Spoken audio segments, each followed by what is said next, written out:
চলতি বছর দুর্গাপূজায় বাংলাদেশ থেকে ভারতে ইলিশ রপ্তানি না করায় কলকাতা ও দিল্লিতে বৃদ্ধি পেয়েছে ইলিশের দাম।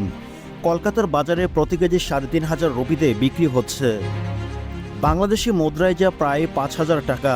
দিল্লিতে দাম কিছুটা কম, সেখানকার বাজারে বিক্রি হচ্ছে ৩,০০০ রুপিতে, যা বাংলাদেশি মুদ্রায় ৪,০০০ টাকার বেশি। ভারতীয় সংবাদ মাধ্যম টাইমস অফ ইন্ডিয়ার এক প্রতিবেদন থেকে এসব তথ্য জানা যায়। টিম টিআরসি হৃদয়ে ধারণ করে বাংলাদেশ।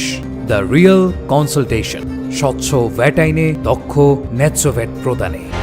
কলকাতার বিখ্যাত গড়িহাট বাজারের একজন পাইকারি মাছ বিক্রেতা নাম প্রকাশ করা না সত্ত্বে তিনি বলেন, গোপন চ্যানেলে অবৈধ মাছ ভারতে আসছে।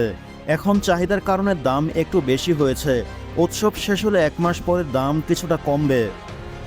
আগে কলকাতা ও দিল্লিতে প্রতি কেজি ইলিশ বিক্রি হতো ১২০০ থেকে ১৫০০ রুপিতে। তবে বাংলাদেশ থেকে রপ্তানি নিষেধাজ্ঞা জারির পর সেখানে দাম এখন আকাশচম্বী। অমিতা মুখার্জি নামে কলকাতার এক বাসিন্দা গণমাধ্যমকে বলেন, ৩,৫০০ রুপি দিয়ে ইলিশ কিনেছেন তিনি, কারণ এই সময়টায় বাড়ির সবাই ইলিশ খেতে চায়, কিন্তু দাম বেশি হয় তারা বিপাকে পড়ছেন।